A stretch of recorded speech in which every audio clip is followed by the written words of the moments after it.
नमस्कार, आप देख रहे हैं the viral news 974। The viral news 974 में आपका स्वागत है। खबर अच्छी लगे तो चैनल को सब्सक्राइब करें, खबर को शेयर जरूर करें। खबर किशनगंज जिले से है, जहां ठाकुरगंज की दर्द भरी हकीकत। अधूरे पुल ने निगली कई जाने, अब की बार वोट से होगा हिसाब। ठाकुरगंज प्रखंड के पाठामारी थाना क्षेत्र अंतर्गत दल्ले गांव पंचायत की 17-18 हजार आबादी वाला इलाका आज भी बुनियादी सुविधाओं से महरूम है। अधूरे पुल और नदी कटाव की त्रासदी यहाँ के लोगों की नियति बन गई है। ग्रामीणों की जिंदगी विकास के वादों और सरकारी उदासीनता के बीच झूल रही है। पुल अधूरा, जिंदगी अधूरी। वहीं स्थानीय नूरुल हक अहमद रजा साबिर आलम की माने तो अधूरे पुल ने न जाने कितनी जिंदगियों को ले लिया। कई बहू बेटियां समय पर अस्पताल नहीं पहुंच पाई और नदी के बीचों बीच ही दम तोड़ दिया। ग्रामीणों का दर्द आज तक न तो शासन ने समझा, न प्रशासन ने सुना। 2019 में जागा था जनाक्रोश, फिर अधूरे वादों में सो गई सरकार। ग्रामीण बताते हैं कि 2019 में दल्लेगांव पंचायत संघर्ष कमेटी ने जोरदार आंदोलन किया था, जिसके बाद सरकार ने पुल निर्माण की घोषणा की। पूर्व विधायक नौशाद आलम के प्रयास से काम शुरू हुआ और राजद विधायक मौलाना सऊद असरार ने भी विधानसभा में आवाज उठाई, लेकिन पुल आज भी अधूरा है। 2025 में नहीं बना पुल तो होगा वोट से फैसला। ग्रामीणों ने चेतावनी दी है कि अगर 2025 विधानसभा चुनाव से पहले ये पुल नहीं बना तो जवाब वोट से दिया जाएगा। जो काम करेगा वही हमारा रहनुमा होगा। ये अब केवल नारा नहीं बल्कि ठोस इरादा बन चुका है। नदी कटाव, खेत छीने, घर उजड़े पर सरकार चुप। पठारमारी क्षेत्र की नदियां हर साल किसानों की जमीन लील जाती है। पुराना पाठामारी, जमील टोला, माजिद टोला, तेली भट्टा, बैगनबारी जैसे गांव कटाव की चपेट में हैं। हर साल कई एकड़ खेत नदी में समा जाते हैं, लेकिन न मुआवजा मिलता है न पुनर्वास।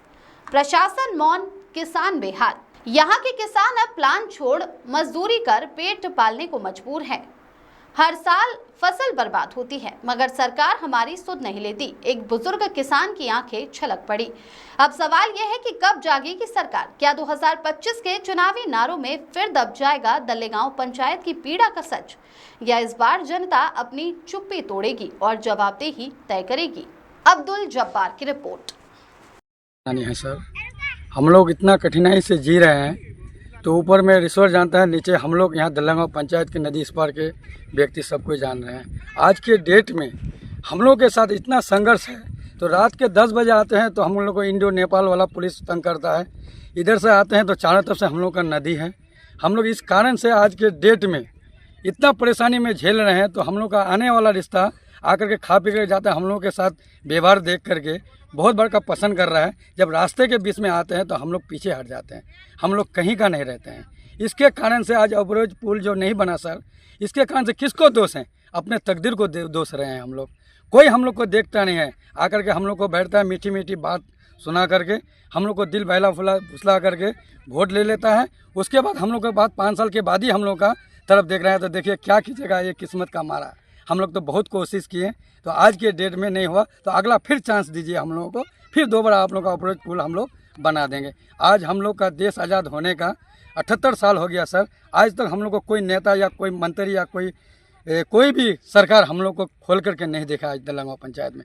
आज हम लोग का इस हालत में है हम लोग सर, तो चारों तरफ से बाढ़ आएगा तो हम लोग को कोई बचाने वाला नहीं आएगा। ना पत्रकार आएंगे, ना हम लोगों का ब्लॉक पर्सन, कोई प्रशासन हम लोग को हेल्प कर पाएगा, कोई नहीं। हम लोग का तमाशा देख करके रहेगा सर, और हम लोग को इस नदी के चपट में बह करके चले जाना पड़ेगा। आपको देखेंगे मेरे पास वीडियो है सर, हम जब माल टपा रहे हैं, इसके कारण में आप देखिएगा तो आपका खून का आंसू रोना पड़ेगा। इसके बीच में भी हम लोग पब्लिक को हर महीना हर माह हम लोग माल, मेरा बाबूजी का हम जन वितरण प्रणाली दुकान ट्रैक में चला रहे हैं। हम अभी बुढ़वा बाप का देख करके, हालात देख करके, तो हर समय हम लोग माल पहुंचा रहे हैं नाव के सहारा से सर। इसके बिना हम लोग के पास कोई विकल्प नहीं है सर। बहुत रंजोश से जी रहा है, इसके ऐसे जी रहा है तो बेटी अपने दिल से हार रहा है, तो हम लोग को आगे चलकर क्या भविष्य या हम लोग को क्या मिलेगा? इसका जिम्मेदार कौन है? के भी बच्चे आज के डेट में हम लोग घर में रो रहा है बैठ करके, तो कल हम लोग का कोई भविष्य पानी नहीं, क्योंकि हम लोग का रास्ता का चारों तरफ से मार है। इसका जिम्मेदार कौन है, किसको मानते हैं? इसका जिम्मेदार सरकार है सर, हम लोग का नेता है। आम पब्लिक को आता है, हम लोग इसके बीच में हम लोग बहिष्कार भी किए थे। पूरा नेता या पूरा प्रशासन है, आश्वासन दिया, मगर कुछ नहीं हुआ सर। बीच रास्ता है तो बहस का क्या, सब इलेक्शन बहिष्कार होगा सर हम लोगों को। क्या शुभ नाम है आपका? मोहम्मद साबिर आलम। ये है कि अभी जो बरसात का मौसम है, हम लोग बहुत मुसीबत झेल रहे हैं बस इस पुल के कारण। ये आधी अधूरा पुल अब तक नहीं बना और बहुत दिन से ऐसे ही पड़ा है। अप्रोच नहीं बनने के कारण हम लोगों को नाव का सहारा लेना पड़ता है और इसी के कारण हम लोग मुसीबत के दहलीज पर हैं आज। कोई अगर पेशेंट होता है इमरजेंसी, जो प्रेग्नेंट होता है, यहाँ से हॉस्पिटल ले जाने में बहुत दिक्कत होता है बस रास्ता नहीं होने के कारण। और ये पुल के कारण नहीं हो रहा, बस पुल नहीं बना है। यहाँ के लोग बहुत परेशान हैं सर। जी बिल्कुल, ये 100% सही है। बहुत सारे रिश्ते हम लोग का यहाँ कट चुका है। मेरे सामने बहुत सारे, मेरे घर के बाहर के रिश्तेदार, बहुत सारे रिश्ता नहीं हो पाया है इसी पुल के कारण। अब तक बहुत सारे रिश्ता कट चुका है। मतलब हम यहाँ के जनप्रतिनिधि, MLA MP, यहाँ के विधायक, इन्हीं लोगों को मानेंगे ना, और कौन। नदी नाला के चलते नहीं हो पा रहा है रिश्ता। बोलता है कि वहाँ रिश्ता करेंगे तो जाएंगे कैसे। बरसात का मौसम आता है तो पानी भर जाता है, इसी के कारण हमारे यहाँ कोई रिश्ता नहीं करना चाहता है। दूसरा कोई इस पर लाना पड़ा और बहुत सारे दिक्कत हुआ, बहुत सारी दिक्कत और परेशानी हुई। और लोग बहुत सारे, हालांकि गांव का बहुत सारे आदमी जनाजे में भी शामिल नहीं हो पाए बस रास्ते के कारण और पुल के कारण। बस सीधा सीधा यहाँ के नेता है और कोई नहीं। हम तो और किसको मानेंगे, तो हम इतना नहीं बोलेंगे। आज जो पुल बना है तो वो विधायक जी का ही देन है, नशा साहब का। लेकिन आज नहीं बना है उसके जिम्मेदार भी कहीं ना कहीं उधर ही पहुँचता है। वो तो इस पुल के बारे में कुछ नहीं बोला आज तक, न कभी दल्लेगांव के लिए कोई हक के लिए कोई आवाज़ उठाया आज तक। बस ये रोड और पुल के नहीं होने के कारण, रास्ता नहीं होने के कारण, और दूसरा कोई परेशानी नहीं है। जिस दिन आज हम लोग प्रखंड मुख्यालय से कटे हुए हैं।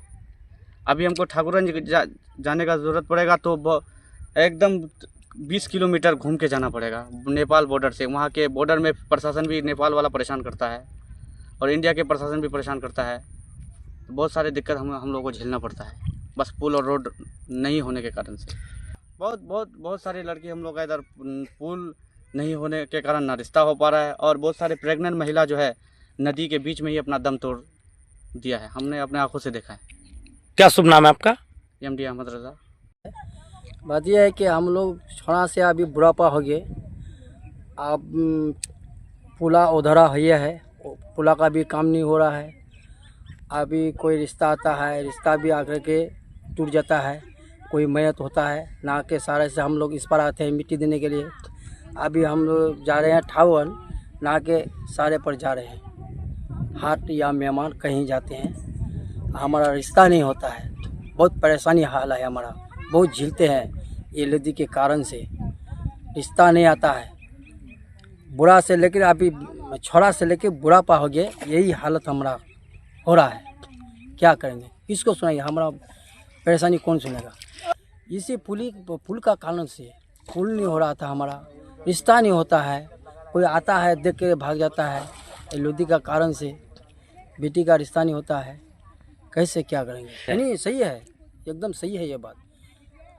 इस पर लाना पड़ता है लाख के सहारे से, तभी मिट्टी होता है उसका, और कोई उपाय नहीं है हम लोगों का। सरकार से क्या मांग करते हैं? जो पुल उधरा है वो काम होना चाहिए। पुल तो यही होना चाहिए। अब तो पुला लगे के वहाँ दे दिया है, क्या करेंगे, वही हो जाए। क्या शुभ नाम है आपका? मैं नूरुल।